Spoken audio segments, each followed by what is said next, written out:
All right. Hello, everybody. Welcome to Starjump Shipyard.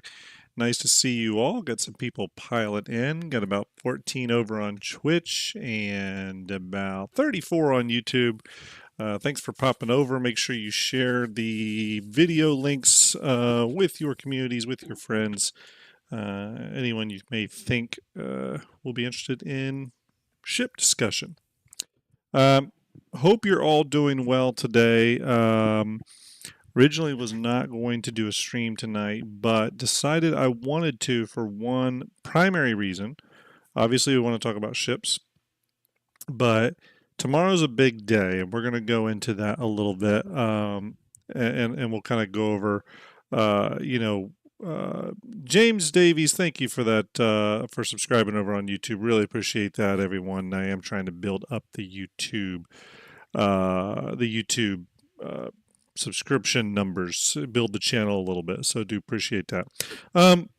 But tomorrow's a big day. We are going to go over that here in just a minute, but a couple top of the show announcements before we really get started here. Let me go ahead and switch over. You know what we're going to talk about, everybody. Quantum Vegas 2955. Been talking about this one pretty heavily. If you haven't bought your tickets already, make sure you do so. It's only about 2 more days where you can get the tickets at that price, okay? It's going to be a really cool Star Citizen event. Happens in 43 days. Going to happen over in Las Vegas. It's going to be really cool over at Area 15. Give you an idea of who all is going to be there. Oops, looks like we have some changes here. Very interesting.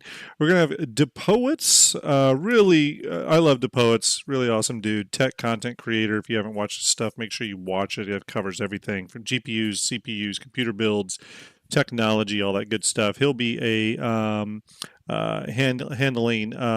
sort of hosting duties there, right alongside Kim Ellis from EE Studios. It'd be great to meet her and her husband Nate from EE Studios. Nate or Natronics will also be there, obviously. Kavotha, salute to you. Hope you're well. But in addition to that, it looks like Sandy Roberts from CIG is going to be there. That's a new one. I didn't know that. It's getting crazy up in here, people. It's getting crazy. Sandy Roberts. How about that? That's exciting. I love Sandy. She's really great. I wish she was sort of in the Star Citizen ecosystem publicly more. Obviously, she's a co-founder and big behind the scenes, but I love the old videos that Sandy would host. So who knows? Maybe we'll get to see more of her in the future. Sean Tracy, Senior Director of Tools and Tech Content at Cloud Imperium Games, also going to be there. Can't wait to see or to hear from him. Obviously, Sean Tracy, OG at Cloud Imperium Games. Galactica, obviously, social media, Senior Social Media Manager. Tyler Whitkin, Director of Community. All of them going to be there from Cloud Imperium, so that's really, really exciting. Paul Shelley, the Astro Historian himself, is going to be there. Serious fun. Who's put a lot of work into this event, will be there. Daniel Raymond, the voice behind Ray's Guide, will be there. It's a new addition. Griffin Gaming RPG will also be there. Griffin putting a ton of work into this event. So big shout out to Griffin Gaming and Soul Citizens, of course. Commander Fran from Beacon Events, acting as sort of a global coordinator, will be there as a special guest. And of course, Nick at Night will be there, who just does an incredible amount of work for Bar Citizens. And then, Starjump Grimmer will be there. I am thinking about changing what I'm talking about, though. I gotta get with the quantum people. I'm a little curious. I'm a little cautious about attempting to build a ship live on stage. A lot can go wrong. But again, it's going to be a great, great time. We got some great sponsors here: Cloud Imperium Games, CLX, Monster Tech, iWare, Thrustmaster, Elgato. The list goes on and on. Even Starjump down there. I need to get them a better logo, though. That one does not look right. Atmo Esports, all the good stuff down there. It's just going to be great to see everyone, great to meet everyone. Hope to see you all there. Really excited Sandy's going to be there. That's really great. But it's coming up quick. I do have my tickets. I do have my hotel room. I've now just got to get prepped on what I'm talking about on stage. If you are going, though, I do plan on having some special Starjump swag. I probably will have a few Starjump challenge coins, some stickers, and these pretty cool little Starjump pins. Do I have one up here? Let me see if I have one up here without. Oh, yeah, I do. Well, this one my daughter drew all over in marker, but you can. Oops, let me switch over. She drew all over in marker, but you can kind of see what it is. It is a Starjump pin. Yeah, that's all that black marker is from her. Lovely. Uh, but I'm going to have some of those.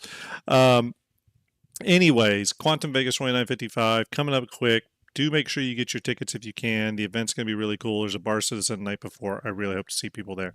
So that is that Quantum Vegas. I'm excited. I'm very excited. Okay.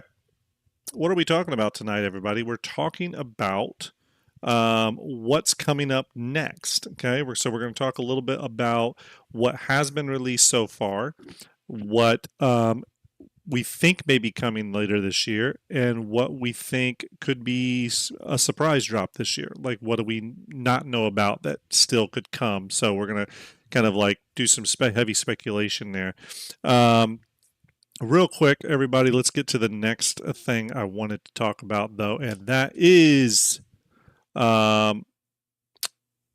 St. Jude Play Live. Let me get to my card here. I know I have it on here somewhere. Where is it? All right, there we go. Okay. Do not forget, tomorrow, okay, St. Jude Play Live we've been doing for April and May. It ends at the end of May, okay? It's the 29th tonight. Tomorrow, it ends for me, okay? Tomorrow is my last St. Jude themed or St. Jude centered stream. I do think Ender will be streaming the next night, though, on the 31st, and kind of doing some of his body mutilation milestones, okay? But in terms of my last stream, it'll be tomorrow, okay? And we've got a big show planned, okay? It's going to be 9 p.m. Eastern on this channel, on Twitch, and on YouTube, okay?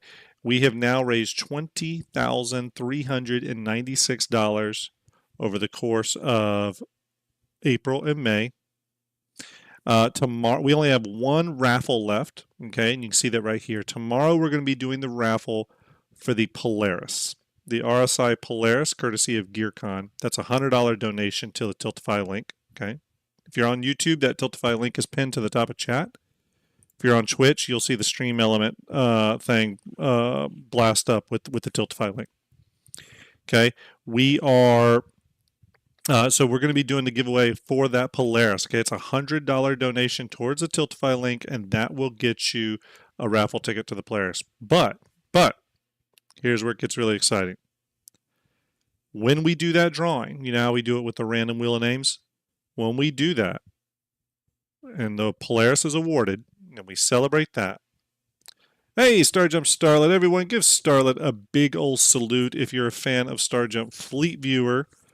And if you're a fan of just really awesome people, Starla is an absolutely critical person in the Fleet Viewer system. Without her, it doesn't work. So everyone give Starla a salute.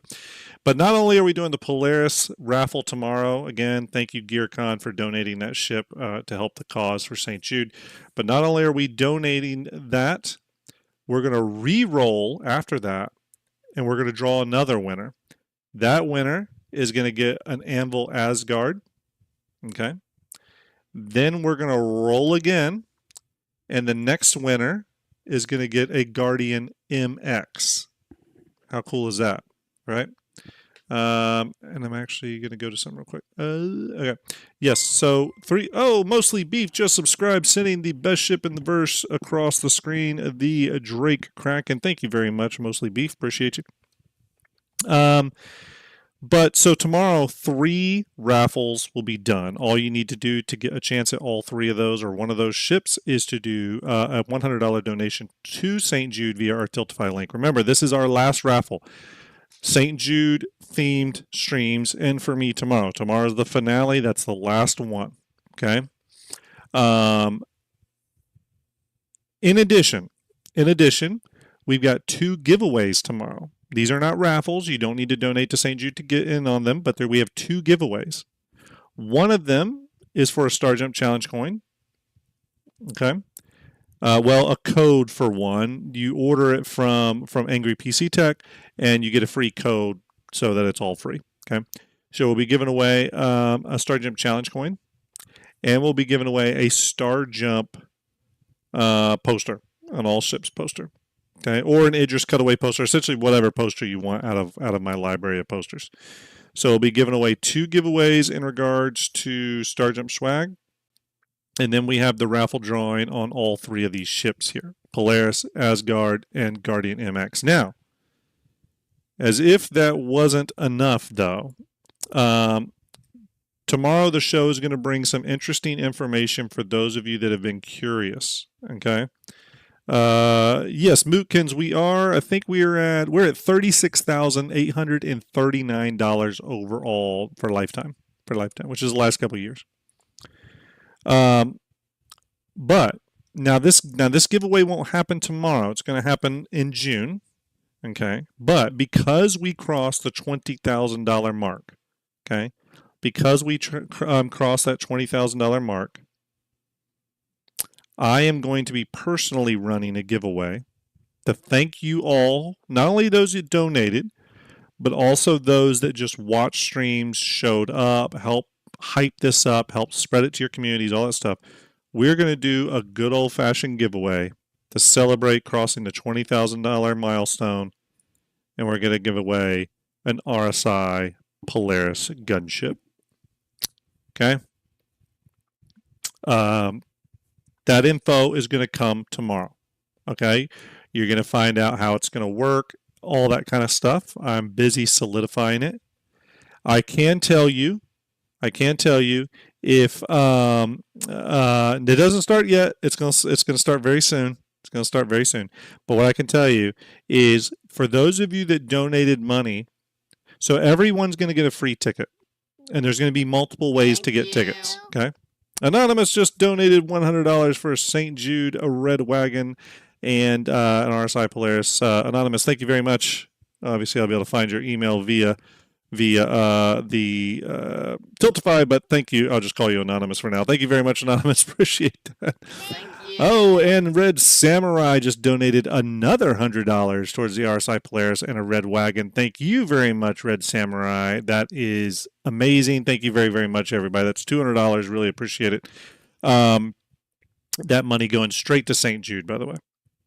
So socially confused. Yes, I don't want anyone to be confused. So let's go over this real quick. So tomorrow we'll be doing a raffle for the people that have donated towards the Polaris. Okay? Towards the Polaris. We will do the raffle for the Polaris through Tiltify, as we have done the previous giveaway ships. We'll also be doing this for the people. There'll be a runner-up prize of an Asgard, and then a second runner-up prize for the Guardian MX. So all 3 of these ships here you see on screen, Polaris, Asgard, Guardian MX, those are the raffles associated with St. Jude donations via Tiltify. Okay? That's what that is. Okay? Now, separately, not as a raffle, no donations required, but just as a giveaway on this channel, I'll be doing a giveaway for an RSI Perseus. You don't have to have donated anything. However, this is how it will work. Everyone will get free tickets. There's going to be multiple ways to get free tickets. But if you donated to St. Jude during April or May, I'm going to pull all the records. Okay, me and Ender are going to pull all the records. For every $10 you donated, if you were a donator, for every $10, you're going to get an extra ticket. So if you donated $100, you're going to get 10 extra tickets towards the Perseus giveaway. For those of you that did not donate any money, you're still going to be able to get in on the Perseus giveaway. You'll just have less tickets, so you have a less percentage chance, but you still have a chance. Okay? So that's how we're going to do it. That's how we're going to do it. This Perseus is coming out of my own pocket. It's already been secured. It was secured during Invictus. It's got 120 months insurance. Okay, so that's how we're going to do that. So we're going to get information tomorrow on that as well. Okay, now the other thing I want to talk about is, for those of you that have been curious about the Starjump org, right? The Star Citizen Starjump org. We're going to finally pull the curtain a little bit back on it. Okay, now there's a few people in chat that will be involved in that org that have expressed interest. We're going to be having a special meeting with y'all very soon to go over more insider details and assign some stuff. But tomorrow we're going to pull back the curtain a little bit on like what the plan is this year with the org. Okay, we have some big plans for it, so that's going to happen. So hopefully that all makes sense. It's going to be an exciting show tomorrow. I hope you are all there for it. Visnar says, question, since Percy has grown in size, receives size 8 guns and PDS, PDC, does that mean it is a mini capital by giving it capital components as only capital ships get? No, there's non-capital ships that have PDCs. The Connie Phoenix is one that has PDCs. I think we'll see PDCs roll out to other ships as well. I could see the Carrack getting some PDCs, to be honest with you. Ships like the Hammerhead, maybe possibly even getting some PDCs. So I think non-capitals will definitely be getting them. I don't think the Perseus has grown much. I still think it's somewhere between 100 and 110 meters. Last spec, it's at 100 meters, so it's actually smaller than a Hammerhead. But I do think it possibly could have grown a little bit. We'll probably find out pretty soon on that. So, okay. We're going to bring up some stuff here, people. We're going to bring up a few things. Now, we're going to go back to the video from, let's go over. We got to start somewhere, right? We got to start somewhere. So we're going to go back over to the video of CitizenCon 2954 when we got to the very end of the ship presentation by John Crew and Ben Curtis, and we got the classic silhouette video, right? The classic silhouette video. So we're going to watch that real quick, and then we're going to go through that and see where we're at. Okay, we're going to see where we're at. Von Cody says, Big Daddy Graham, appreciate that. Yeah, Perseus, cool ship. It's a really cool ship. Expensive ship, too. So for those of you that win it, it's going to be pretty cool. And I do think it's coming out this year. And we're going to go over more about that. Here we go, though. Let's watch this real quick, and then we'll start breaking this down. Can't just leave without teasing a little bit more. So let's have a quick look at just... You'll notice someone said Kraken right there. Again, people want the Kraken. some, emphasis on some, of the vehicles that we're working on in the next 12 months. Possibly Artemis. That could be fun.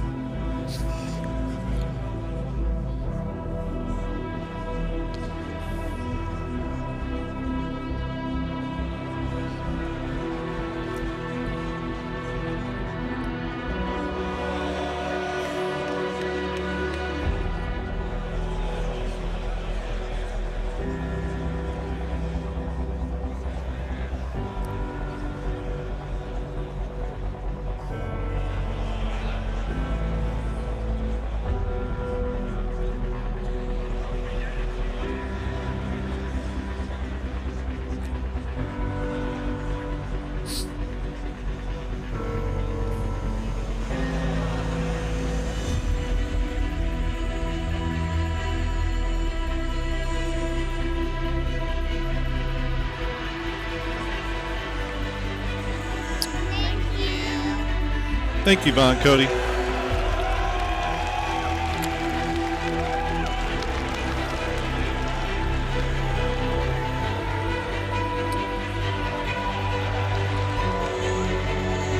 All right, that is the silhouettes, everyone. Bunker Fist, thank you for that $20 donation for a new toy. Really appreciate it. Salute to you, buddy.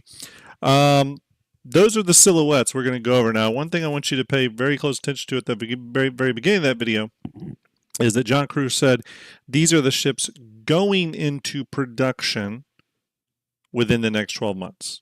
Now, in previous years, he said these are the ships that are going to be released in the next 12 months. That is not what he said this time. He said going into production the next 12 months. And I do think he was being specific with that. Okay.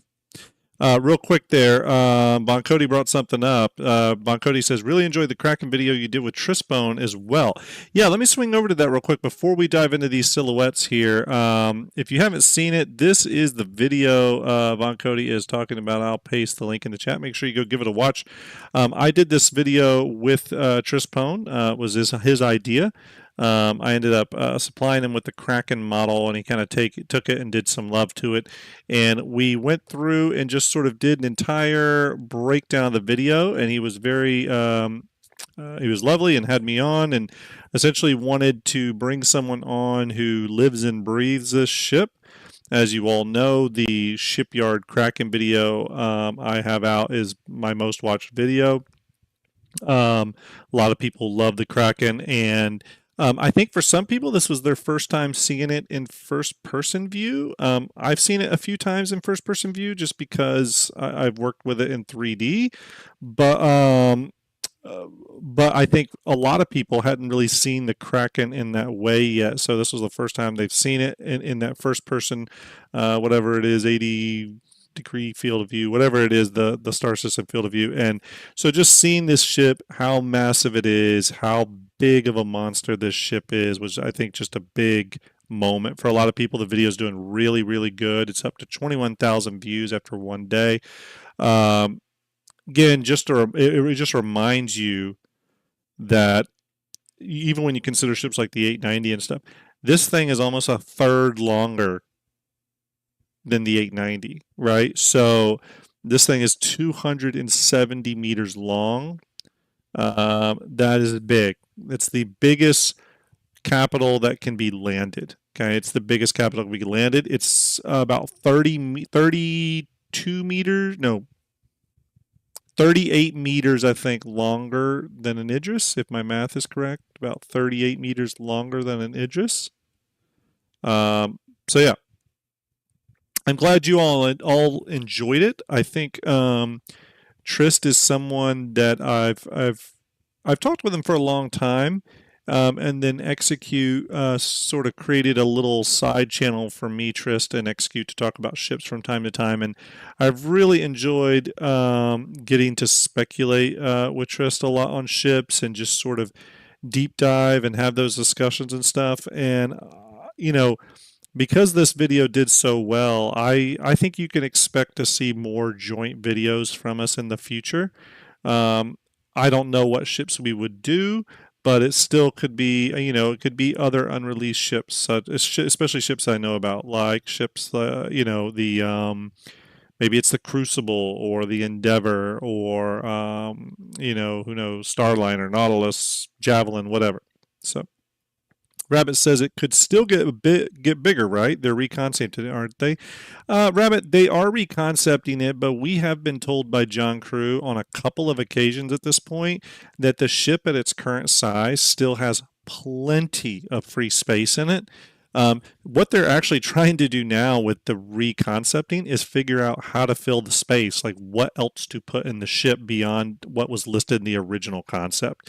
They've publicly stated they want to get a med bay in, but I would expect some other things too. I'm thinking something like a rec room, an armory, and a brig. I think all of those are on the table for this ship. The ship has plenty of space in it. Its deck size is plenty big. It really doesn't need to grow. And even if it did grow, it could only grow about 10 meters, and then it starts getting to the maximum length that the extra large landing pads can support. Okay, and if it can't land in those, then it technically can't land at a landing zone. And CIG is going to want to keep that a feature of the ship, the fact that it can land. So Charlie McAwesome says, you guys have a great back and forth when commenting. No one dominates, and the points are really good and valid. Great learning tool for the Kraken. Hey, really appreciate that. Again, I think me and Trist were both sort of looking at comments that people made and seeing if this was something we wanted to do in the future, right? I know I'm interested in it. One of the things I told Tristpone was, hey, If you want to talk about ships and I feel like I can speak about them intelligently, I would love to do it with you because he's just a fun guy to talk ships with. Just a fun guy to talk ships with. So, um, there it is, though. We're going to be taking a look at this more in just a short bit, but we're going to switch back to our silhouette videos now.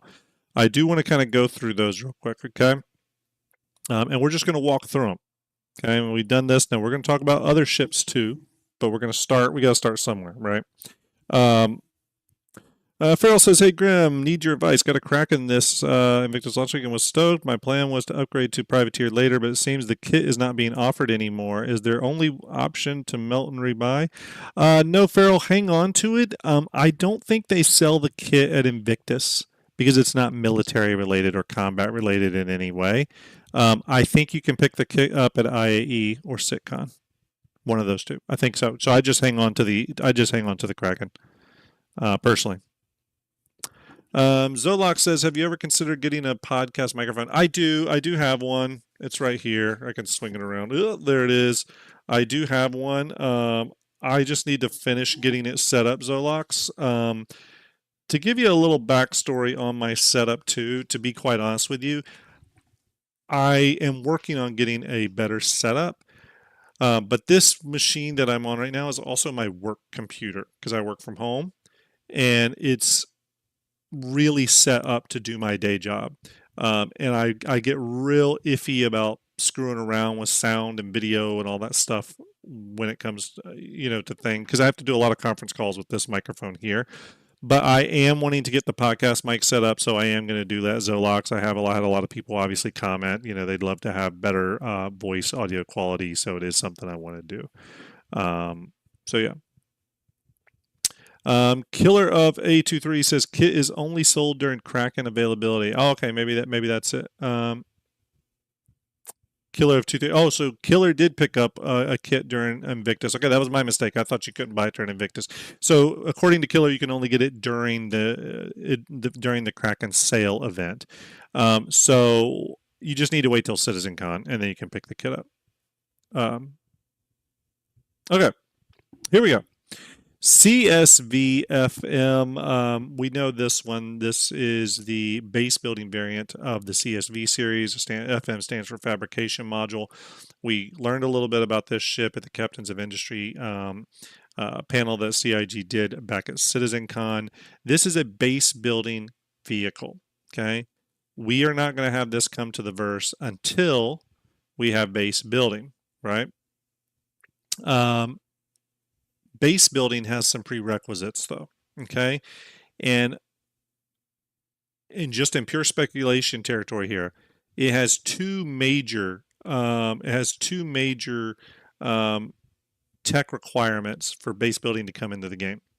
The first one is resource management, and that's probably the most important one because the entire act of base building is based off resources, right? So resource management has got to come. Now, we know that resource management is supposed to be coming soon, and we even heard some rumors that some of it was coming in June. But regardless, we need resource management, okay? The next thing we need is crafting. Now, I think because base building is essentially crafting, by the way, okay? It's a larger scale version of crafting. And we do have some crafting in the game, but I think what they're going to have to do is they're going to have to take crafting and tie it into resource management, right? So we're going to see those two components come in before base building. Now, when base building does come in, I expect this to be one of the vehicle/ships to come with it, okay? So at the end, by the way, I'm going to give you my prediction on probability percentages on if it will release this year or not, okay? Now, let's move to the next one. This here is the Grey Cat MTC. This was already released now. We know what this is. This has now been released to the public. This is definitely the Grey Cat MTC that you're seeing here. Now, yes, the MTC did change a bit from this silhouette. That is common. Okay? That is common. Thank you. Karma just donated $100 to help unlock a red wagon for St. Jude. Karma, and towards the RSI players. Karma, thank you very much, everyone. We are at 20 $37,716. Switching over here, we are now officially past $37,000. I think Red Samurai and Bunker also put us over that mark, but we are clear cruising now on the lifetime raise. $20,716 so far for the month of April and May. Give yourselves a big round of applause for that. Nice work.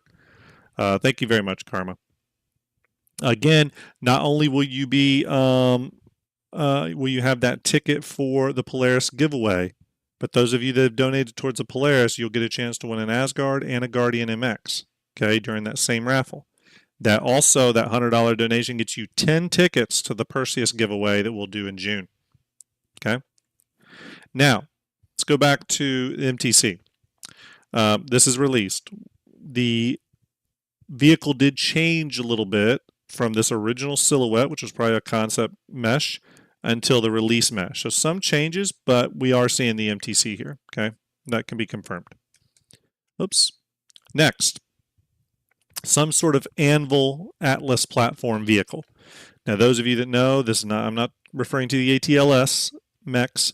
I'm talking to the Atlas platforms by Anvil, which are the big ballista style vehicles, Ballista, Spartan, Centurion.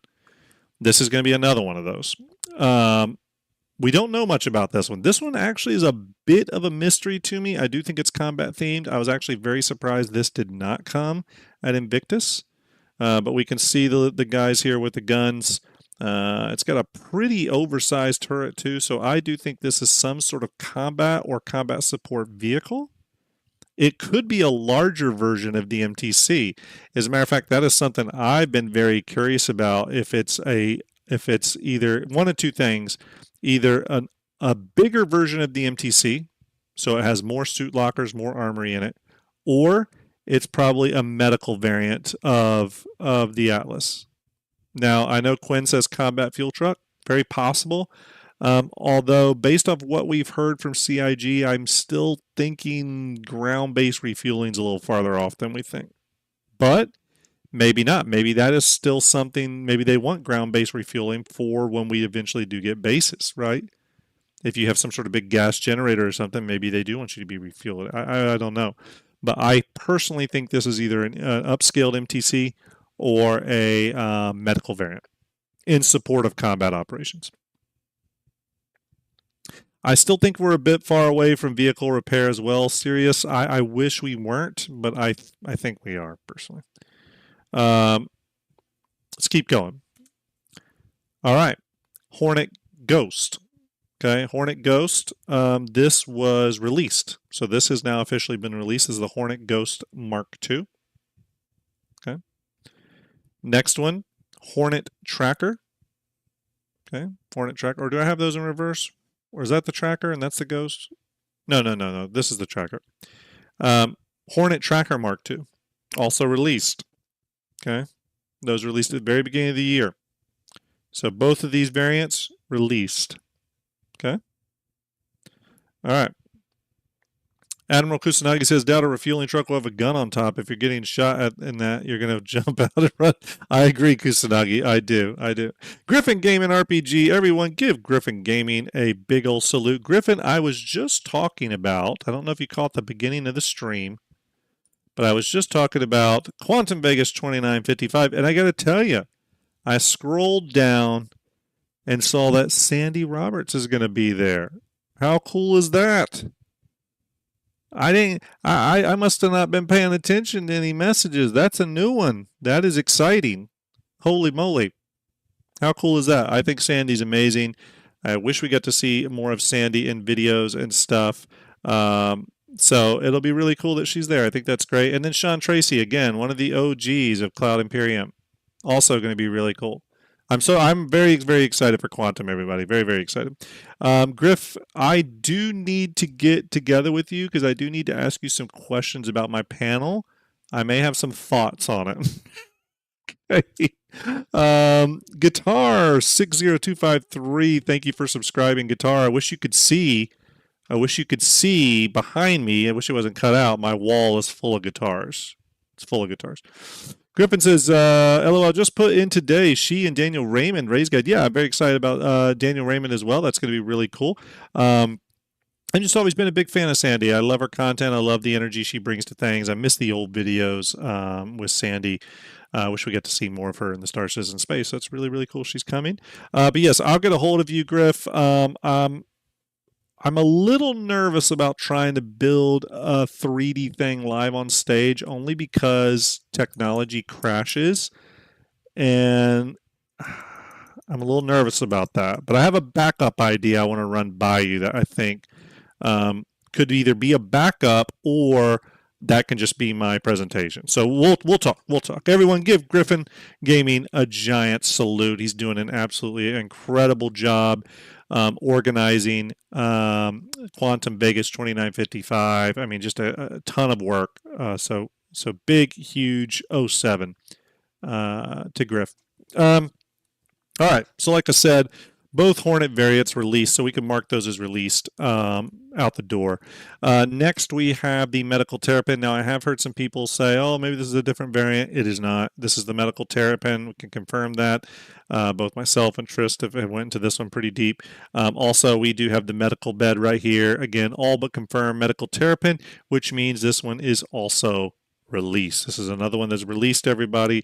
So as you can see, we're getting through these silhouettes, and damn, a lot of them are released already, okay? And we're only into late May, June, okay? And there's something to that, and we'll get to that. Next one, Guardian MX. Now, I know there's some people that think this is a different variant. It is possible it's a different variant. If it is a different variant, I think it's probably a racing variant. Okay. However, there are several aspects to this model that are definitely unique to the MX. Not just the Guardian series, but specifically related to the MX. These little tabs up top here, those are only on the Guardian MX, not on the other Guardians. Okay.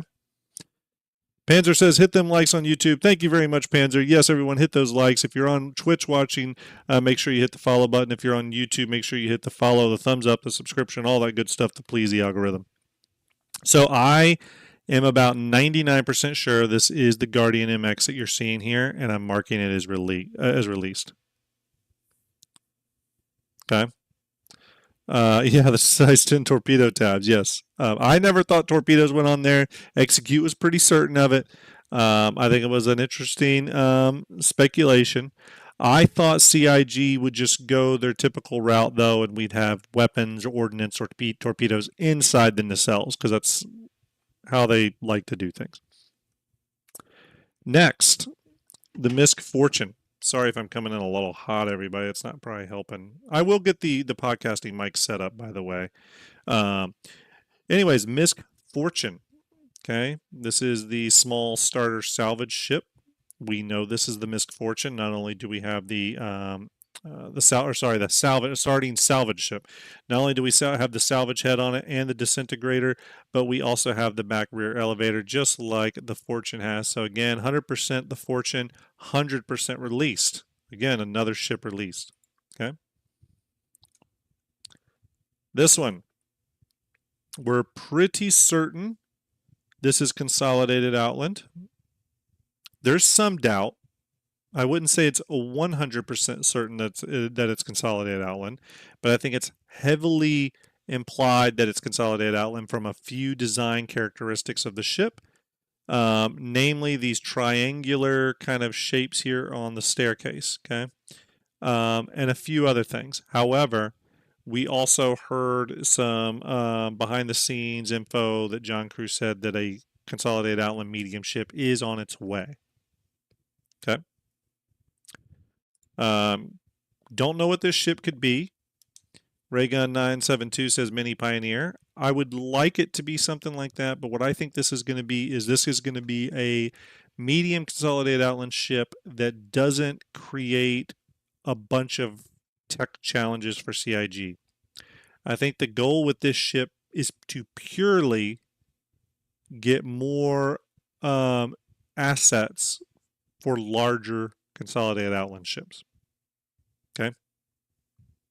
So this is definitely a medium ship because we have a little person right here. So we're able to measure it because a person is 1.8 meters tall. We were able to measure it. It's definitely a medium ship.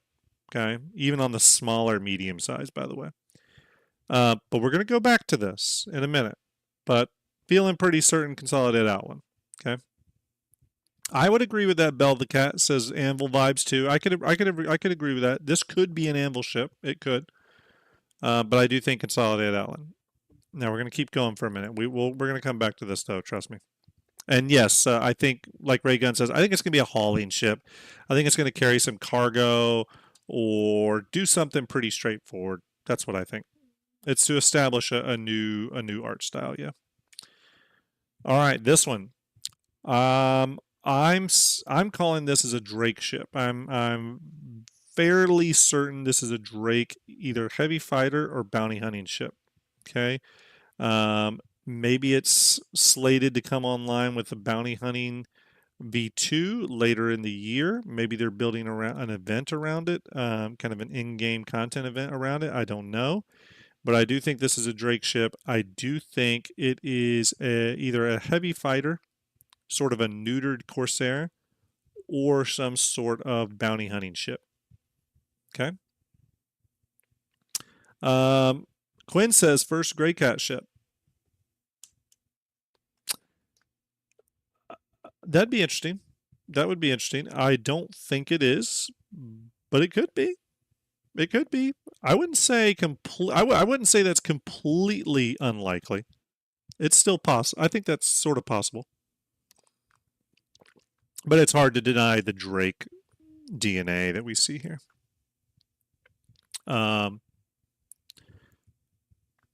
RSI Apollo. Two variants here to remember. So think of this as two ships, the medevac and the triage. I will talk about the possibility of release for this one. This is a dedicated medical ship. This is one of those weird ones, though. They could release this ship into the game right now. Medical features are working to some degree, and you could use the ship. You technically could use it. Okay, it's plays in game. I think it's better if this ship were to come with actor status tiers 2, which contains a furtherance of some of the medical attributes. It definitely has things that affect the actor status. So things like we know things that are tied to actor status tier 2, like hygiene, radiation. Again, we're getting some radiation stuff even in the very next patch, 4.2 Stormbreaker. We're getting some radiation zones, right? We're getting some radiation suits. So it's possible we're starting to see the very beginnings of some further actor status tier 2 stuff, and I could see an Apollo coming along with that. Okay, so we're going to talk more about this ship. I have some small doubts that this ship could slip past this year, and I'll go over that here in a minute. But the Apollo, two variants, so important to remember that two ships would sort of come along with this. The differences are primarily internal. There is some armor differences and stuff, and I think some missile differences. Chat, you can correct me if I'm wrong on that. But yeah, that is the Apollo. That is the Apollo. The Apollo is not a very big ship, by the way. The Apollo is about the size of a cuddy. It's not very big. Unless they've sized it up, right? All right, next. Now, there's some out there that will tell me that this is the Starlancer build, the BLD. I think it could be. I think it could be the Starlancer build, and I think there could be an inference from CIG that this silhouette is meant to represent the BLD and the TAC. Essentially them just saying, hey, we're working on Starlancer variants, right? However, I do think the silhouette we're seeing here is the TAC. Okay, personally. Now, some of you may look at this and say, oh, I don't see the rear missile turrets back here, or I don't see the whatever. But just remember that these silhouettes were put in before the ships were completed. Okay, and I'll show you that in an even bigger way here in a minute. Okay, so I do think what we're seeing here is technically the TAC. Okay, we see the guys here with guns as well. So I am thinking tack for this. I think if it was the build, they'd have like a little drone flying up here, or maybe or something else like that. Now, I'm not saying it's not the build. I'm not saying it's not the build. I'm just saying I think it's the tack. Um, yeah, the headlights look different, but again, they could have just been using the Max model for all we need, for all we know. They could have been using the Starlancer Max model for the silhouette video, just to infer that hey, other Starlancer variants are in the pipeline this year.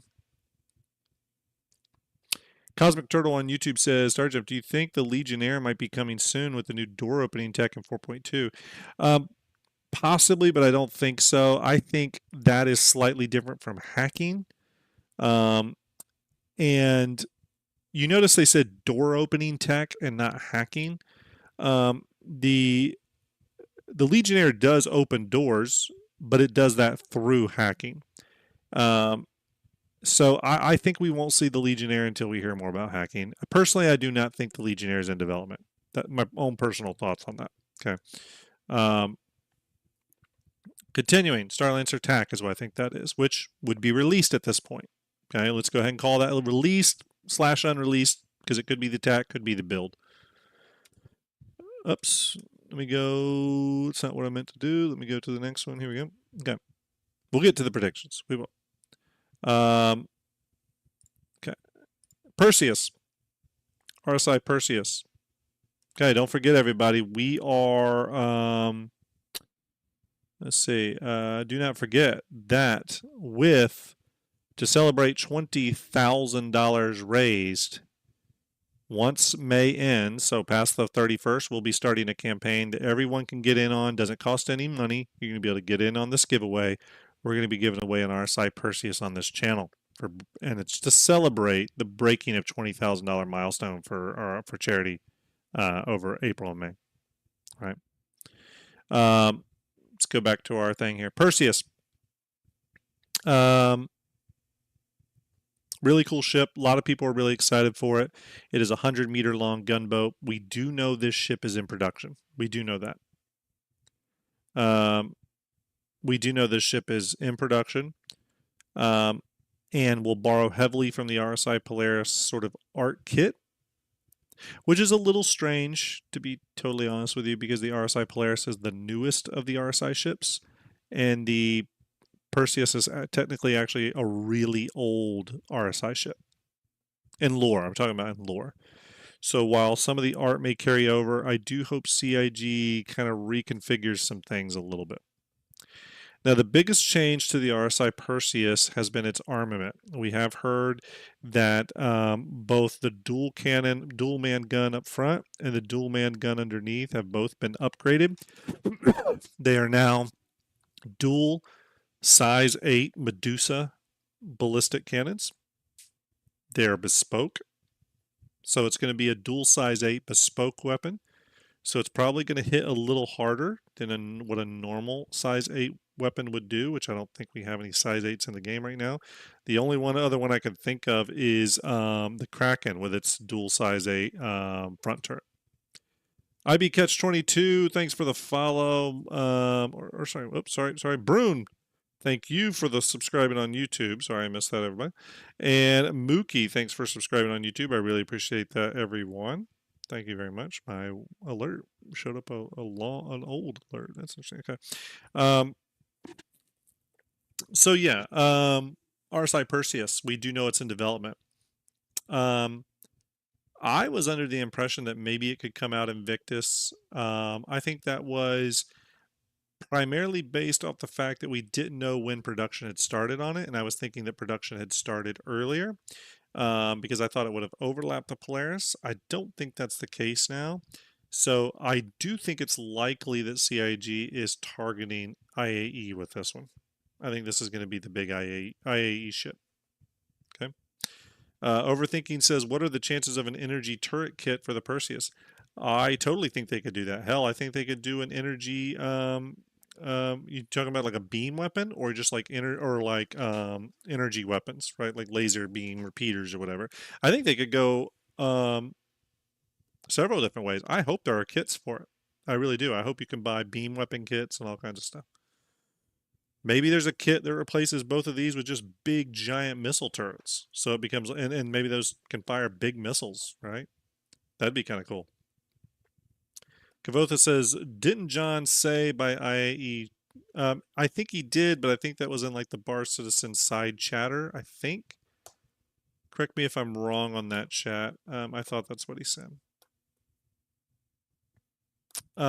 Perseus. We're going to talk a little bit about that. Cosmic Turtle said it as well. It's the year of the beam weapon, straight out of CIG's mouth. We're going to talk a little bit about that, specifically about a tweet I made that Ben Curtis from CIG responded to. All right, continuing. Next is the Drake Ironclad. Again, another ship that sort of informs you to be a little careful of just looking at these silhouettes, because it does look like the command module is not here. So again, they just throw models in here for these silhouette videos. These aren't like always working models. You know what I mean?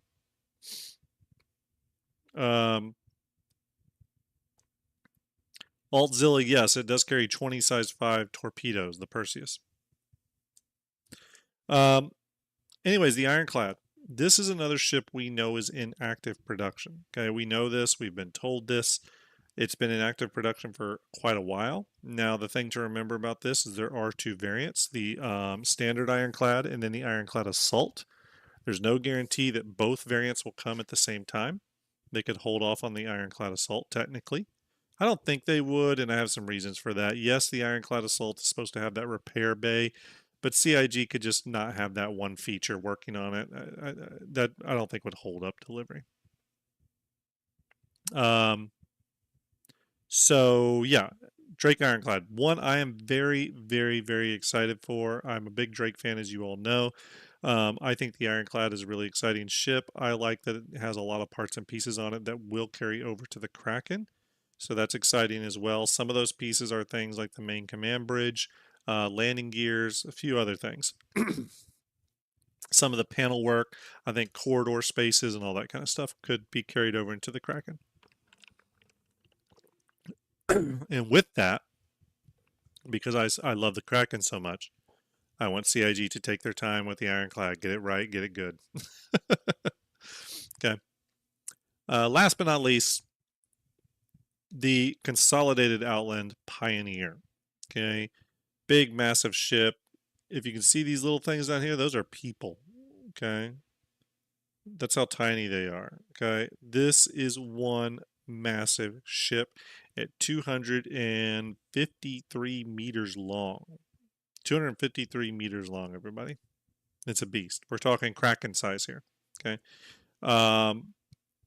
This ship will definitely not come out this year. It is obviously tied to base building, much like the CSV FM, much like the Starlancer build. However, with this ship, John Carew has already publicly stated this will not be there day one with base building, which makes sense. However, I've heard some people even recently say, "Oh, this will be a post 1.0 ship." I do not think it'll be a post 1.0 ship. If the ship's in active development now, it's not going to be a 1.0 ship. However, this ship I think will take them 2 years to make. I think it's going to take all of this year and then most of next year. I think the soonest we will see this ship is IAE 2026. And I'm probably being a little generous there. Okay. For you Kraken fans out there, by the way, I think Kraken probably be 2027 is when we'll get it. That's my guess. Just shy of 10 years since that concept was revealed. Now, I personally am really in love with how the Pioneer has changed. Now, I don't know if Starla is still in chat. Starla said to me one time she was a little disappointed the Pioneer doesn't like open up like it used to, like a factory, and I actually completely agree with her on that. That is disappointing. Because I think that would have made sitting out on that really cool Pioneer bridge, looking out over the Pioneer's internals all opened up as it builds bases, I think that would have been really cool. But in terms of just reconcepting a ship for the betterment of the game, I think they nailed it with the Pioneer, and I hope that is the plan going forward for some of these old-ass ships like the Crucible, the Genesis Starliner, the Endeavor. They all need massive reworks on the scale of the Pioneer. And that's a hard battle because CIG's got to now balance those reworks against the game that's being made now and not disappointing people. VG says Starjump Grim, care to guess the BMM arrival date? I don't know. I know it will be for Star Citizen 1.0. I don't know. It could go into production next year. You know what? The best thing we could do is wait till we get our silhouette video for CitizenCon this year. See what it has. See what it has. Maybe we'll see that. Maybe we'll see that merchantman there as a silhouette, and it's going in back into production. I mean, I can tell you just from what I've heard, CIG does want to do it, but they also do want to do it right. They want the. I can tell you that the merchantman is a ship they want to be damn near a billboard for the game in and of itself when it's flying around. There's going to be ships like that, right? The Idris is one of those. The Kraken's one of those, right? These ships where when someone sees it in a stream, they just go, "What is that? What is this game?" Right? And then they want to know more. It really it attracts the eye, right? It attracts that fantasy that's in all of our brains that we think about with this game. And I think CIG looks at the merchantman like that. It's not just another big ship they got to get out the door. I think they know it's special and they want to make sure it's done right. Okay. Now, when Squadron 42 is finished and out the door, which we even just heard recently or yesterday from an interview with Jared from Con 42, that they're still releasing the game next year. Grain of salt, I know. Some people are probably laughing, but just up till now, we've also we just got just up to yesterday another confirmation of them targeting 2026. Okay, so if they do that, and I said the word if, there's going to be a lot of artists that will be able to come over and start helping on modeling ships, doing gameplay features, locations, all that stuff. Okay, so yeah. All right, now let's go to this. Here we go. Let's talk about this for a minute. All right. Here's my predictions on where we're at. And obviously, I've marked the ones that are released. And I think it's really incredible how many ships are released off this silhouette video. Okay, 1, 2, 3, or 2, 4, 5, 6, 7. 7 ships from the silhouette video labeled as released. Okay. So Argo CSVFM, I'm putting that as a 50%. I put it at 50% because it all is determined by base building. I don't think base building is coming. However, so normally I would give this an even lower chance, right? Like 20%. So you may be asking, why did I give it a 50% possibility of coming out this year? Raffies, thank you for the follow. Salute to you. Just sent the javelin overhead. Thank you very much for that. So why do I think the CSV FM is at a 50%? I do think it's possible they could come out with some tier 0 level base building stuff by end of year. Okay, we're talking IAE. I don't think it would be much. It might be building just a couple different types of buildings, right? Hell, maybe CIG ties it to some sort of mission event going on where you have to build homesteads for some refugee group. I don't know. Maybe it could come with that. However, I think I put it at 50-50 more as not in a show of confidence, but more in a wow, I really don't know. This one's a hard one. Okay. Grey Cat MTC released. Anvil question mark. We don't know what this ship would be called, obviously. I'm putting it at 90%. I think we're going to see this one this year. I think this is going to be our medium vehicle, that kind of $120 price point vehicle that will come out during CitizenCon or IAE. Or I think this one has a high likelihood of coming out during an event, one of the content events this month. Remember, we're getting new ships and vehicles pretty much every month. Pretty much every month now. So I think it's a high likelihood we'll see this one. I really do. Spectre says, what about 4.2 patch ships? All we know of right now are the ITKey ATLS mechs. The ATLS ITKey and the ATLS ITKey Geo that you get through Wicklow. Hornet Ghost Mark II, Hornet Tracker Mark II, both released. Throw those off the table.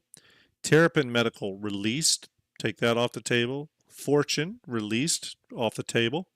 Guardian MX released, off the table. Consolidated Outland Mystery Ship. I put it as about a 65%, and here's why. If it is a ship that is got known functionality that's already in the game, so it delivers cargo, mining, salvage, whatever, it runs on a gameplay loop that we already have, then I think it's a high likelihood that we'll see it this year because I do think they're working on Consolidated Outland assets. Okay. If this is a Consolidated Outland ship that taps into things we don't have, so maybe it's a crafting ship. Okay. We don't have a crafting ship yet. Maybe it's a crafting ship. And I mean crafting like it has crafting machines in it for building weapons and whatever.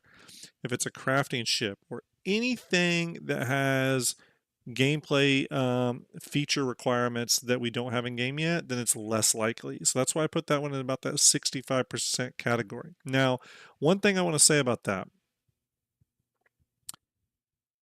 I think we're going to need more than one medium consolidated outland ship for CIG to build up to pioneer level consolidated outland ship.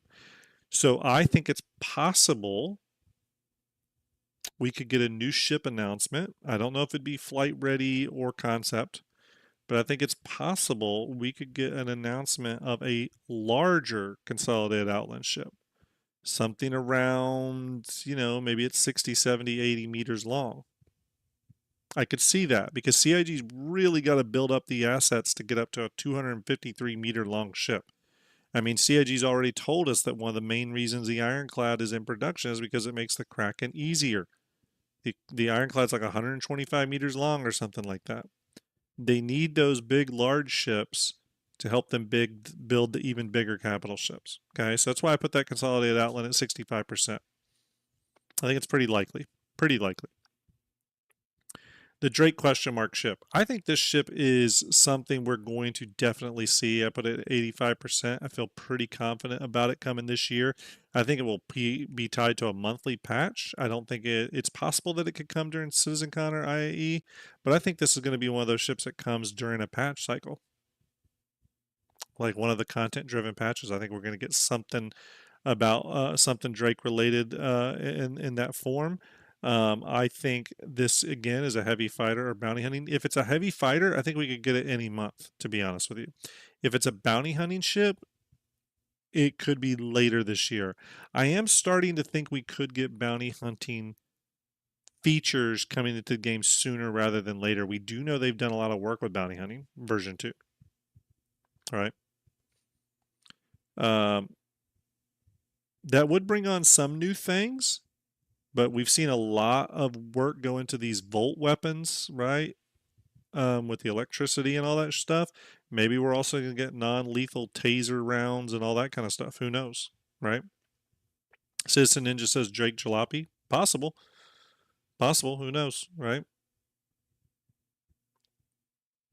Yeah, VG, we're going to talk about that too. But continuing on, Apollo. I'm putting the Apollo at 50%, everybody. My concerns with the Apollo is that even recently we heard the Apollo was still going through some white box reconfiguring of the medical rooms, but that it was starting to move into gray box phase. I believe that's what they said, which means this ship still has a little ways to go, especially if there's 2 variants. Is it possible we could see it by end of year? Yes, it is possible. It's also just as possible it'll slip. Okay, this is a ship.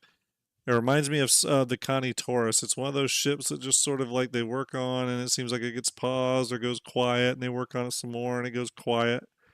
Again, I don't have any insider knowledge on that, but my assumption. I really put it 50-50 with this one. I'd like to say it's more, but I'm thinking 50-50. I know Starjump Ender is a big fan of this ship. I really like it. I think it looks really cool. But yeah, I'm thinking I'm really 50-50. I just could not tell you. This has been a really hard one because CIG's also just been very quiet about it. It has got some updates in some of the latest ship or Star Citizen monthly reports, but it still seems like they're sort of playing around with what the Apollo should be. I'm also very curious if this ship has grown quite a bit. Um, Next, Starlancer Attack. Marking it is released. Now the BLD, even if that does represent the BLD, if it was the BLD, I would say its chance of release this year is 0. I think the BLD can't come online until pretty large bases are being built, and I just think we're a ways from that. So if it's Starlancer Attack, we're marking it as released. If it's Starlancer Build, I'm putting it at 0% chance of release this year. Moving to the Perseus. I probably could have went higher on this one, but I marked it to an 85%, and this is why. The Perseus has, as of this time, from what we know, and this is a bit of a speculation, but the Perseus went into development after the Polaris. The Polaris was released at IAE last year, which means this ship has been in active development now for about, what would that be? 6, 7, 8 months. We've heard time and time again from others that there's an 18-month development window on or development length for ships. It's not to mean that they couldn't have pushed harder on this, because they could have. They could have aggressively pushed on the Perseus. But man, if they're trying to get it out by AE, which is not super far away, you know what I mean? June, July, August, September, October, 5 more months. Then they got a lot of work to do. We had heard the ship was in gray box, and that from an art standpoint, it was pretty far along. That's a good thing. But what we have to remember is that the ship still has to go to downstream teams. Okay, downstream teams are is like animation, visual effects, sound, all that kind of stuff. Putting it in 85%. I do feel confident about the Perseus. I do think CIG is targeting IAE. I do think they're targeting IAE. But I think if they are, they really got to push on it. That's what I'm thinking. Okay. Ironclad. I'm going 90% on this one, everybody. I'm giving this one my highest rating for release this year, right up there with that Anvil vehicle. I'm saying 90% because I think the Ironclad has actually been in production for quite a while now. And because it has a great general purpose usage right now with just carrying cargo and carrying kind of that sweet spot of cargo, 100 or 1500 SCU. It's less than a hull C, but it's more than some of those others like the C2 and stuff. I think we need the Ironclad. It's that perfect stepping stone cargo wise. So personally, I think the Ironclad is being targeted for this year. I think this thing's coming out for CitizenCon or IAE for sure. So I'm giving it a 90% chance of release. Okay.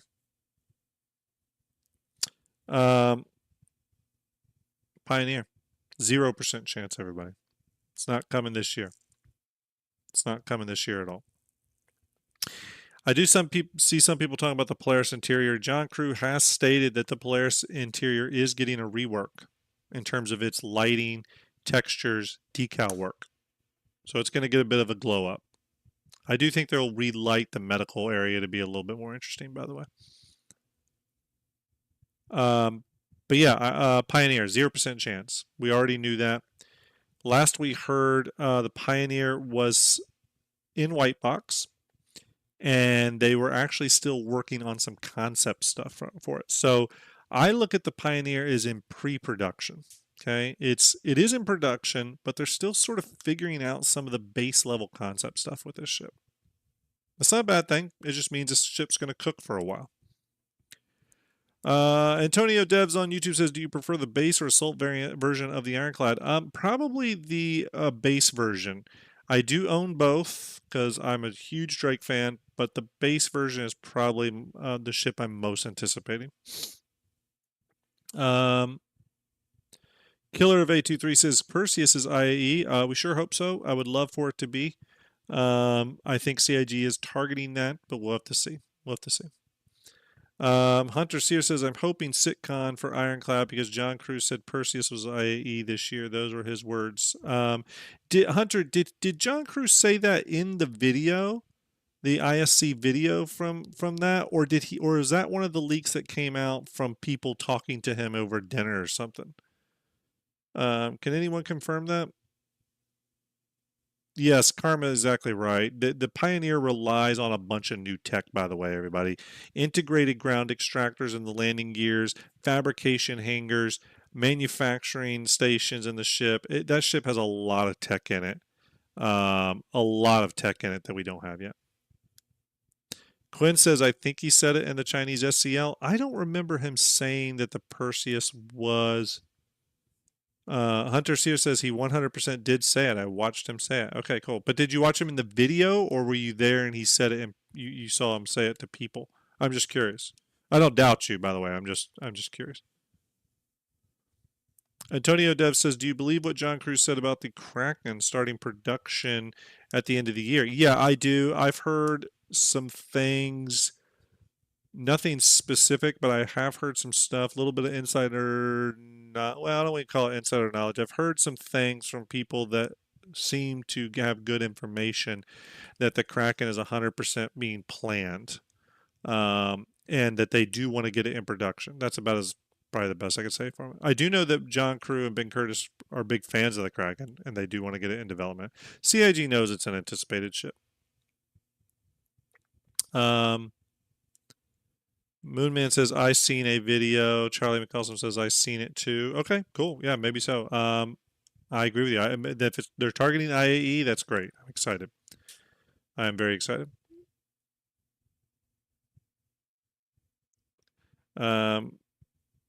He said it in the video at the Chinese SCL event on camera. Okay, I'll have to rewatch it because other people were saying he didn't, so I don't know who to believe, but we'll see. I have to rewatch it. Kelly on, thank you very much for the follow. Salute to you. If you want to tell me the time code, we can bring the video up though, for sure. I'm happy to do that. We can bring the time code up. I do not mind doing that. That could be kind of fun. Kayleon says, "Do you have any ideas on the jalopy?" No, I don't. I don't know if it's actually a jalopy though, right? Maybe it is.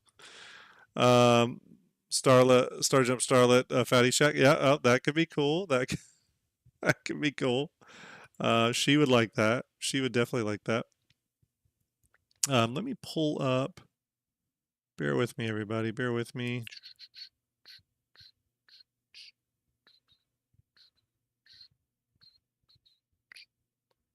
Where is that video? Where is that Inside Star Citizen video? Rolling Mission Impossible. No, it's not that one. Oh yeah, here it is. Here it is. Let's see here. Handling future changes, outro, magazine, quarters, ground vehicles. Yeah, if anyone has the time code, let me know.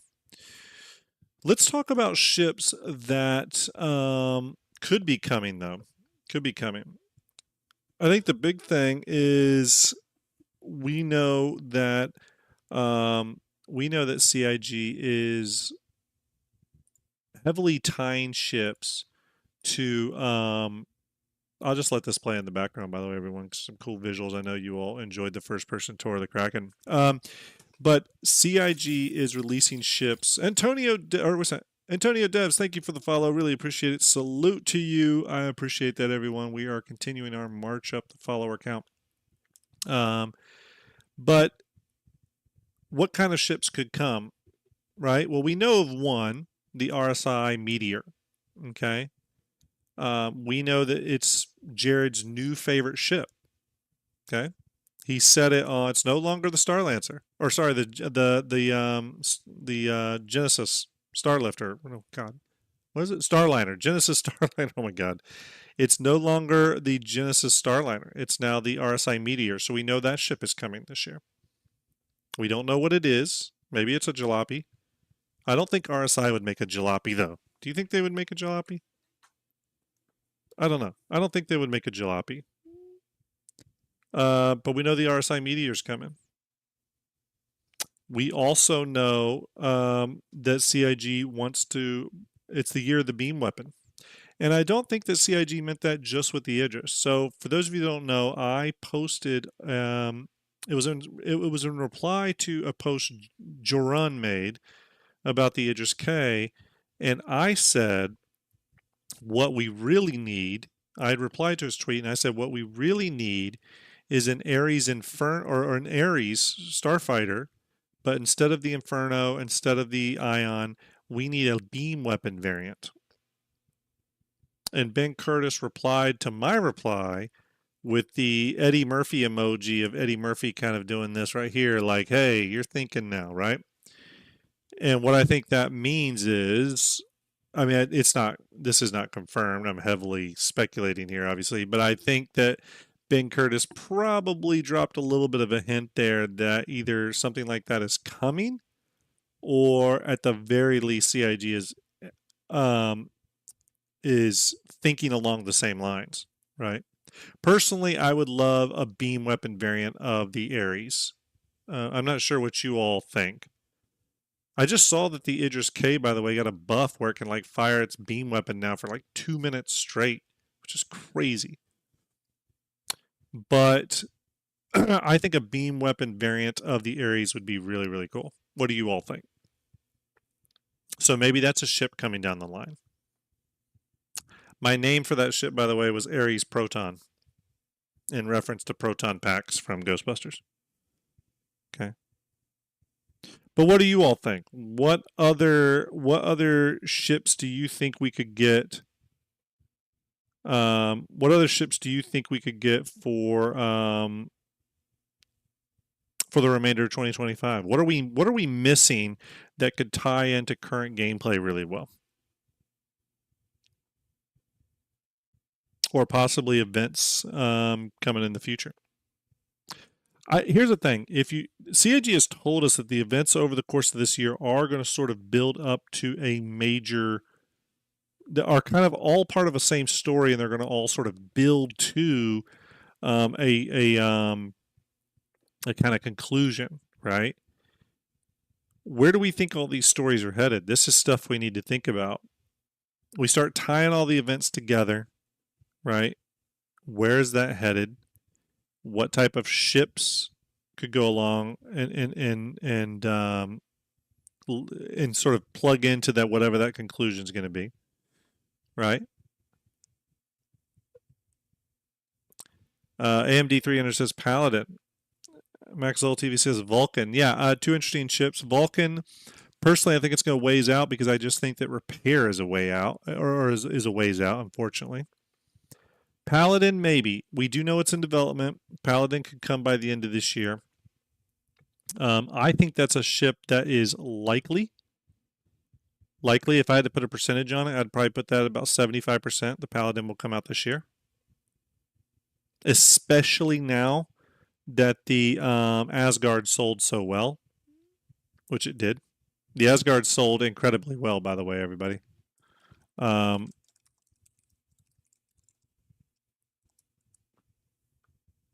It sold really well. Charlie McCawsome says Raylan. I really have not heard anything from sources or seen anything from CIG that even hints that the Raylan is coming. I know that it was mentioned a long while back from John Crew, who said that it was going to be going into production, but we really have not seen anything from it since then. I know a lot of people have claimed that John Crew said it was in production stuff. He never has. I went back and read through all of them, and I just don't think. I don't think we're seeing the Raylan this year. I'd love to be wrong because I love the Raylan. I do not mind being wrong. I just don't think it's happening. John Chave says Starjump 1725 in the SCL crew says we will see the Zeus style interior in other RSI ships this year. So what I think that is I think that's the RSI Meteor. I think that's what that is. So the Zeus style interior is going to be the more civilian interior, and I think that'll be part of the RSI Meteor. I think that's what he means there. Possibly another RSI ship, for all we know. Could it be the Arastra? No. I think if it... here's the thing. It probably should be the Arastra, but if we were getting the Arastra, I really would have think we would have seen it in the silhouette video. Personally, yeah. I'm going to pause real quick on this video real quick. I want to bring this over. Funding dashboard here. I want you all to look. You can see right here, they're funding this Invictus, which is this for the month of May. All right, it's April. So January, February, March, April, May. May, look how far ahead now they are in May. They are at where they're at in May is where they were at in August of last year. All right.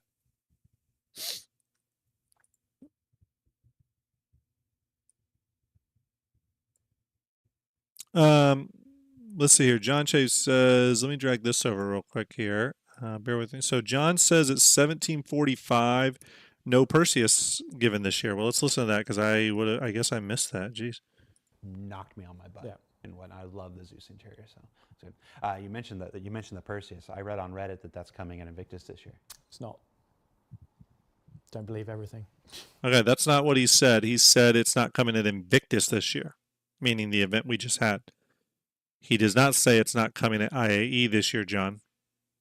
So very much could come at IAE. Let's go back and listen to that one more time. Fan of the Dorito shape, but the interior just knocked me on my butt. Yeah. And what I love the Zeus interior. So you mentioned the Perseus. I read on Reddit that that's coming in Invictus this year. It's not. Don't believe everything. So that's all he said. He said it's not coming at Invictus this year. Meaning, and remember, this was like a day or two before Invictus. That's all he was saying, is that it's not coming for Invictus. That's all. Still could come for IAE. It may not come this year at all. It really may not. I that's why, you know, if I go back to the image, you'll see I have the Percy at 85%. I have other ships higher. But it definitely could fall behind for sure. But let's go back to this funding here. I mean, you can see CIG is just killing it.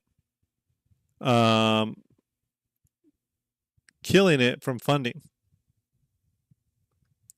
I mean, they're farther. This is so far on track to be their most or their best year of funding ever.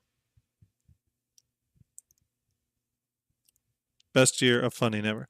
I can go back and let it play. I mean, we're not going to watch the whole thing, guys, but I mean, it's a long video. It's 43 minutes long, but we'll watch it for a minute. Just knocked me on my butt. Yeah. And what I love the Zeus interior. So you mentioned the Perseus. I read on Reddit that that's coming in Invictus this year. It's not. Don't believe everything. Will ships like the Caterpillar and Kraken have cargo lift functionality? Loading and unloading on the ground is currently cumbersome. So, yeah, Mark, I mean, I could go ahead and tell you, I watch every bit of ship news that comes out. I occasionally get to hear from ship team members, talk to people that do talk to. I could tell you right now, I have not heard any confirmation regarding the Perseus and Apollo for this year. I have not heard any confirmation on that. And I don't think CIG has given any confirmation on any ships coming at IAE or CitizenCon. That would have been big news anyway. So no, I haven't seen anything. If you can find it, let me know. But I watch every bit of ship news, and everyone sends me stuff because I know I'm into ships, and I have seen nothing on the confirmation for IAE or Sitcon. I think CIG wants to keep that close to the vest, or as close to the vest as possible right now. Percentages. How do I turn percentages on? Is there a way to turn it on? I don't know. Is there a way to turn it on? I don't know. I'm sure there's some kind of toggle. Let me know. Yeah, Mark said that was part of the JC lease from China. It was off. Yeah, so the off-camera stuff. The only thing is that we're not 100% on it, and there's already a few things that have been wildly misinterpreted from the translations. One of the things being that that people were saying, "Oh, John Cruise said that the Nautilus is super out of date and is way far away." Well, that turns out that's not what John Cruise said at all. All he said was that the ship requires gameplay features that are not in development yet, and that when those gameplay features are planned, that the Nautilus will go back under pre-production concept re-review, which is what every ship does. Every ship that's a concept ship, when it's moving into pre-production, CIG does a new concept pass on it. It happened with the Pioneer. It's going to happen with the Kraken. Any ship that was a concept ship, it happened with the Polaris multiple times.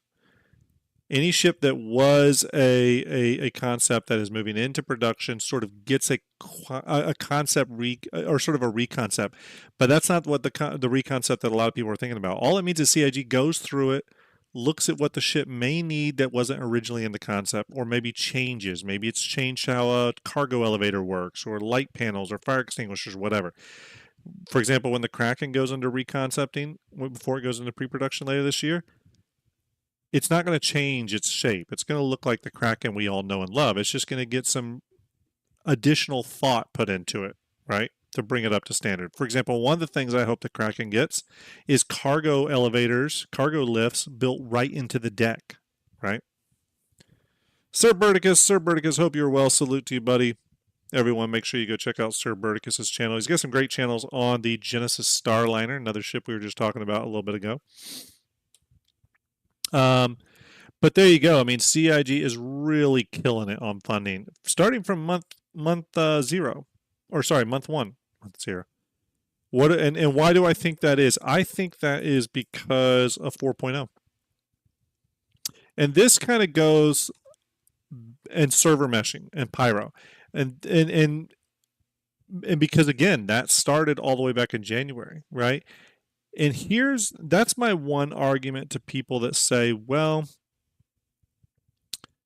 it behooves CIG to just keep this game in forever development and continue doing things how they do because they make so much money doing that, just keeping it in perpetual development. Well, to me, looking at this funding presents an argument that's against that. Okay, and let me show you a couple things. 2020 was an interesting year. First off, you see there's a massive jump in money raised. Massive jump from the year before. What happened in 2020? Does anyone remember? It was the year that Carrick launched, which was cool.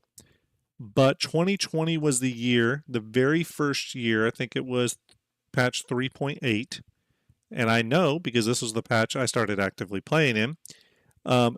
And the whole reason I started actively playing in that patch was because in May or February 2020, I think was the month that some semblance of persistence came into the game. I forget which level of persistence, but the first sort of instance of persistence came into the game. And I think that got people excited. Now, yeah, a lot of people are saying COVID. Now obviously, COVID was a big boost, right? But I don't think as big a boost as people think. Jobs were hurting. People were saving money. Yes, people got some stimulus checks, but give me a break. It was like Most people get like $1,000. Okay, I mean it's not going to account for all this. I think persistence encouraged this growth. People looked at that and they said, oh, "Okay, I'm that makes me feel safe about the game that they finally got that in." Okay, so next with let's go to 2025. We know Pyro came in, right? Funding started getting big back here too because we knew 4.0 was coming. It was on the test servers and all that, and server meshing and all that stuff. And we've been doing great this year. They've been keeping the game playable. The game finally got past that 4.0 milestone, Pyro and all that stuff. I'm not saying this is 100% it. I'm just saying it's possible that when people see these milestones crossed, that gives them a little bit of reassurance that, hey, I'm going to put more money into the game. And that could mean that with as we get closer to 1.0, there's those percentages, by the way, that with 1.0, people may be way more apt to put money into the game because it's a real game.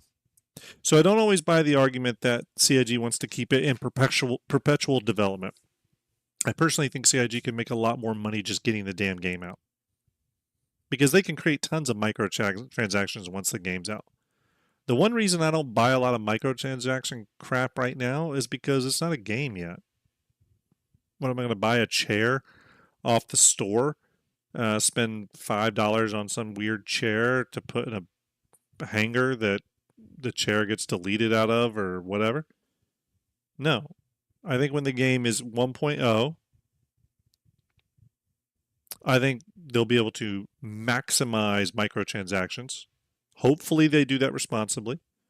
You know, less blade style stuff and more furniture, paints, decor items, stuff like that. You know what I mean?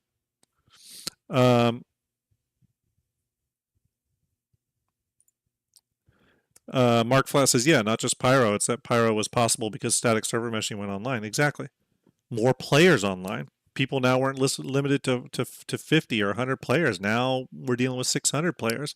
I think all of that is cumulative, and I think it comes together to make people feel a little bit more reassured about the game. And I think when you do feel a little bit more reassured about the game, you're more apt to put money into it, right? So there you go. I mean, I know for a while there, I was like, okay, I'm not putting any more money into the game until they get server meshing in. And then when they crossed that milestone, I was like, okay, great, I'll put a little bit more money in, right? That's how I've always done it with funding with Star Citizen. When they cross a milestone that is important for me, I put a little bit more money in. If they can keep crossing milestones, they keep getting money. If they seem like they're faltering and just can't get something past the gate, then trust me, I'm pausing funding or putting money into the game, right? I would never tell you how to do it. You're all grown ups. You can do whatever the hell you want with your money. But we all have reasons we put money in or don't put money in. That is my reasoning, right? Jeff Horton says, will we get Nix during CitizenCon this year? That's a great question. And let me see if I can pull something up real quick. Do y'all want to see something? Let me find it. Here it is. Just a minute. Bear with me, everybody. I got to send it to myself on Discord. But it's about Nix. We got a Nix question. So, what was in the files? Let's take a look. This is in the current game files, like in the actual build of the game. Oh, what is that? What is that? Now, when I say this is in the current build of the game, what I mean is that this geometry is in the build. It's not active. It's not fully realized, but it's there. That's how we're looking at it, like this. So what that means, it's definitely Nix is in heavy development. And some of that code is getting into builds that are going to live. It could be that they're prepping, could be that they're testing stuff. It could be the big surprise for CitizenCon or IAE, right? Julian Execute. Hey, Execute. Hope you're doing well. I'm at the eye doctor's right now watching you on my iPhone. Good. That's a good thing to do when you're at the eye doctor. But there you go, everybody. That is Levski. That is the borehole in Levski. This is in the 4.0 code base. This is in, I think this came in with 4.1. This model was there. So going back to the next question, could Nix come this year? It's possible. It's possible. We could, remember when I talked about that, the story-driven content that they're doing all this year? What if that builds up to the very end of this year where the story takes us to Nix? And Chris Roberts on stage at IAE, or not on stage, but sorry, does a video for IAE or CitizenCon and says, hey, Nix is coming this year. All right? And then boom, the story that we've been building up through all year takes us to Nix, and then we now have our third system in the game. The third of 5 systems that will launch with 1.0. That would be great cadence. That would be great to see. You know what I mean? Now, obviously, we're not seeing everything with Nix here, or Levski. We're seeing some structures over here. We're seeing some structures over here. We know there's a big landing zone area. We're not really seeing it, although it could be off screen, but we do see the borehole. Could be on the other side of the borehole, for all we know. But what this does show is that Nix, parts of the Nix code base are coming into the builds. Right? Starting to come into those builds.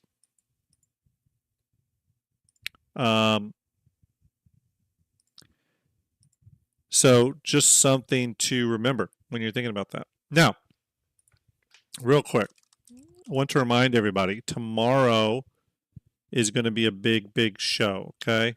Let me pull that back up. Tomorrow, 9 p.m. Eastern Time on this channel, on YouTube and my Twitch, we're going to be doing Grimm's final night of St. Jude Play Live. It's been an incredible, incredible year. I've been very fortunate to be a part of it. I'm happy Ender wanted me to be a part of it this year. We've raised $20,716. Big thank you to our donators tonight, by the way. But we've raised $20,716. My final St. Jude stream will be for tomorrow.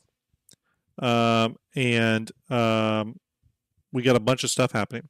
We're going to give away a Starjump poster. We're going to give away a Starjump challenge coin. We're going to do the raffles for both the Polaris, Asgard, and Guardian MX. Okay, and if you want to get in on those raffles, you just need to donate $100 towards St. Jude via our Tiltify link. If you're over on YouTube, that Tiltify link is pinned to the top of chat. If you're on Stream Elements, it should pop up now. Donate $100. That gets you a raffle ticket for the RSI Polaris with LTI, but it also gets you a chance to win an Asgard and a Guardian MX. Once we complete that episode, once we complete tomorrow's final St. Jude finale, we will then do our you'll get more information on the Perseus giveaway that we're going to do. This one does not require a raffle ticket, does not require money being put into the game, although donating to Tiltify does give you more tickets. This is just going to be a straight up good old fashioned giveaway to celebrate crossing $20,000, which is just an incredible milestone. Okay. So that's tomorrow. I hope to see you all there. I really, really do. I want to encourage everyone to please look into coming Quantum Vegas 2955. I'm super excited to be there. And now we got news that both Sandy Roberts and Daniel Raymond from Raise Guides both are going to are added to the guest list.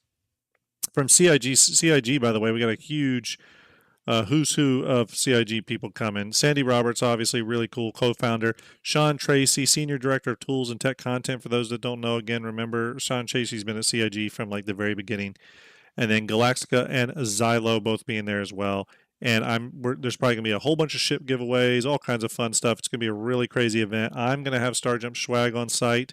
Buy your tickets while you can. Okay, I'm putting the chat in there. If you are going, Fire M says, nice, I'll be there. If you are going to this and you see me, I'm going to have a Starjump shirt on, Starjump hat. Grab me, say hello. I'd love to meet you. Okay, I'd love to talk spaceships. I'd love to meet new people. But make sure you grab me when you're there. I'd love to say hello. Okay. It's been a fun night, everybody. We've talked about spaceships. We've had a good time doing it, right? We've had a great time doing it. And yeah, just a lot of fun. Just a lot of fun. Let's see here. We do need to raid someone. I already know who we're going to raid. I'm going to send you over there. I want you to give this person some Starjump love. Okay. Very sweet person. I always enjoy watching her streams, and she's just really incredible human being. I'm going to send you over to Angry Sarah. Please give her some Starjump love. Make sure when you go over there, tell her that you enjoy her content. Give her a follow if you haven't given her a follow. Big thanks to all my YouTube community hanging out tonight, too. Really appreciate everybody. I'll see you tomorrow, 9 p.m. Eastern, on these same channels for the big St. Jude finale. It's been great, everyone. Have a great night. Salute to